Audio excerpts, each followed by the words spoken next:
CNN safety analyst David Susi is with me, former FAA safety inspector. I guess we can spend a lot of time parsing on whether or not the flaps are up or down, the gear is down. There's certainly no indication of a retraction of the gear as one would expect at this sort of time. And there is this definite moment where the aircraft starts, the power issue becomes quite prevalent and obvious. Yes. Yeah. My question, Richard, is at V1, which is the decision point where you say as a pilot, we are far enough through the runway that we can't stop. We have to continue. So what I would be looking at in the black boxes is at that point when that decision was made, what was going on? What was the configuration then?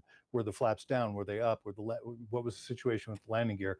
I'm not too suspicious of the landing gear not still being down because of the fact that the whole flight was maybe a minute at the most. So it's possible the landing gear hadn't been brought up because of the fact that they weren't actually in a sustained flight or sustained climb mode at that point, which they should have been at that point. So something else went wrong. I don't think it was just strictly the flaps, but we'll find out as it goes along, I'm sure. And then really at one level, it's only a certain number of things. This thing takes off, it does get into the air. There'll be questions about whether they use the whole runway. There'll be questions about the heat, the weight balance. It was a 10-hour flight. Quite often this flight has to take a weight restriction on its payload. But ultimately, a lot of the things that could have gone wrong, modern day aircraft, like trying to take off in the wrong flat configuration, shouldn't really supposed to happen because the thing won't let you do it. No, I mean, I was involved in the 787 planning and engineering phases back in the early 2000s. And at that time, this aircraft has the most sophisticated pieces and parts.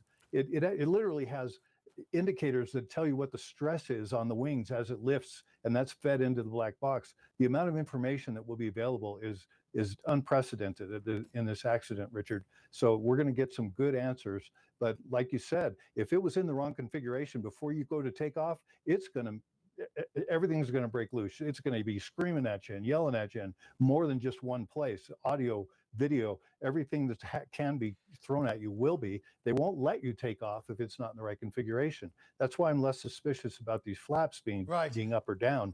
And you really can't tell from that CCTV video. And so then we're looking at power. The failure of the power units, the GE engines, which of course we don't know, but they will. The ability to get the black boxes, and because there was certainly a very vicious fire, but there's no real altitude of injury in a sense or damage. So it's likely that they will get the boxes and they will be able to be read out successfully. Yeah, they most definitely will, because those boxes are in the back and the tail section of the airplane. You can see in the videos in the aftermath that tail section is pretty well put together still. So that's where those boxes are. They should be very well preserved and ready to be read. So I wouldn't be concerned about that at all. But with regard to the site, I have some concerns about that because people are everywhere there.